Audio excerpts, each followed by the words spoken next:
Olá, quinto ano, tudo bem? Como vocês estão? Quero dizer que eu fiquei muito feliz em rever vocês na nossa aula virtual, no nosso encontro virtual, né? Na verdade, é um encontro da nossa turma, onde a gente pode conversar, se sentir pertinho um do outro, né?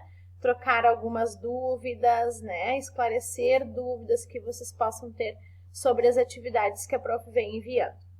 Bom, então fiquem atentos aos momentos de encontro virtual, né? Aos dias e horários que a prof vem marcando. Para isso, utilizem o e-mail de vocês, que é o local onde a prof sempre vai estar enviando o convite e o link para o encontro virtual, certo? Bom, nossas atividades dessa semana serão no livro de ciências, português e matemática. Na disciplina de ciências, a gente vem estudando os hábitos alimentares, né? Manter um bom hábito alimentar, uma alimentação saudável e a importância disso para a nossa saúde, para a nossa vida. Nós vamos continuar falando sobre alimentação saudável, mas a gente vai abordar outras coisas referentes à alimentação, como, por exemplo, um problema muito sério que é a obesidade, né? A desnutrição, que é exatamente o contrário, e o desperdício de alimentos. Então, vocês vão realizar a atividade lá do livro de ciências e na página 18, a última atividade vocês vão copiar no caderno e vão depois fazer no diário da quarentena de vocês. O que vocês vão fazer? Vocês vão criar uma receita junto com a família, né, com a mãe, com o pai, enfim, que utilize restos de alimentos ou alimentos que nós iríamos pôr fora, né?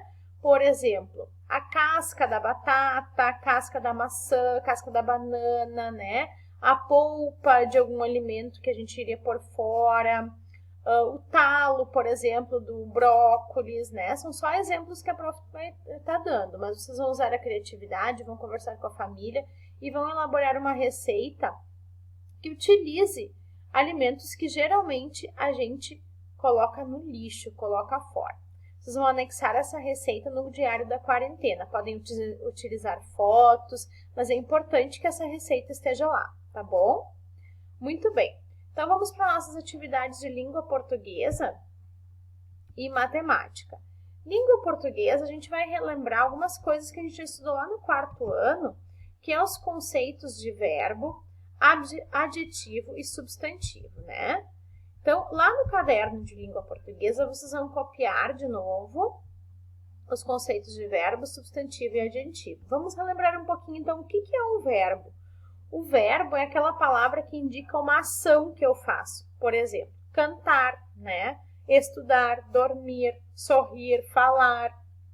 São verbos, porque indicam uma ação minha, né? Ali diz um movimento, um estado ou um fenômeno, né? Um movimento, por exemplo, que eu faço. Dançar é um movimento, né? Um estado, né?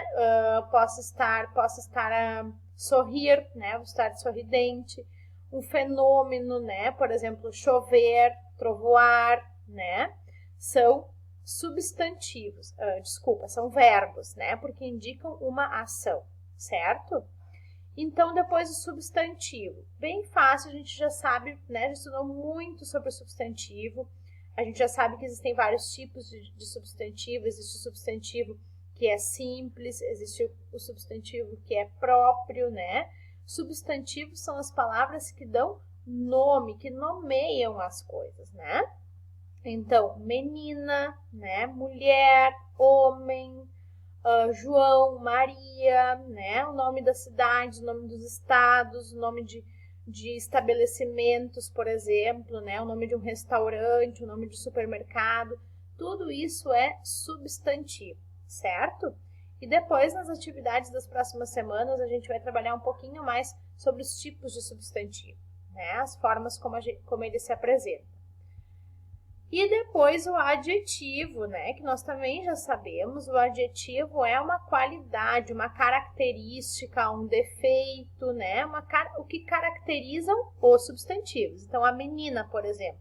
Como é essa menina? Ela é triste, então triste é um adjetivo dela. A menina é estudiosa, então estudiosa é um adjetivo dessa menina, né? Então, adjetivos são características dos substantivos, certo? Lá no caderno, vocês vão desenhar essa tabela, uma tabela de 3 colunas e 6 linhas. E aí vocês vão procurar em revistas e colar 5 substantivos, 5 palavras que sejam verbos e 5 adjetivos. E depois no caderno, vocês vão escrever 5 frases, né? Onde apareçam em cada frase um substantivo, um verbo e um adjetivo, tá? Então, em cada uma das frases que vocês vão criar, precisa aparecer um substantivo, precisa aparecer um verbo e precisa aparecer um adjetivo. Lembrando que os substantivos que a gente chama de próprios, né? Por exemplo, o nome das pessoas, Débora, né? Isabelle, Natália, Vitória, né? Pablo, são os nomes de vocês, no caso a prof citou, né? Mas são nomes de pessoas, são substantivos próprios, nós escrevemos sempre com letra maiúscula, tá bom? E depois, lá no livro de português de vocês, vocês vão fazer as atividades das páginas 94 e 95, que é uma atividade de leitura e interpretação. Nós vamos ler um texto que a gente chama de entrevista. Eu quero que vocês leiam esse texto, percebam como ele é organizado, vocês vão ver que ele tem uma introdução, né? Como que é essa introdução? O que tem nessa introdução? Tem perguntas para o leitor? Já tem informações de como vai ser o texto, né? Como é organizada essa introdução? O que tem nessa introdução, né? E depois, como é esse texto? E aí vocês vão responder as perguntas na página 95. E as primeiras perguntinhas, onde diz que é só um momento de conversa entre aluno e professor, como nós não estamos juntos, vocês vão fazer no caderno. Vou copiar e fazer no caderno, certo? Então, uma atividade de leitura e interpretação. E nas próximas semanas a gente vai conversar um pouquinho mais sobre esse gênero textual, que é a entrevista, certo? Nós estudamos o diário de campo, a crônica, né? No início, lá na escola, a gente estudou um pouquinho da crônica. Lembram da crônica do torcedor? A gente estudou o diário de campo, agora quando nós lemos o texto, o diário de campo de um paleontólogo. E agora vamos trabalhar um pouquinho sobre o gênero textual da entrevista, certo?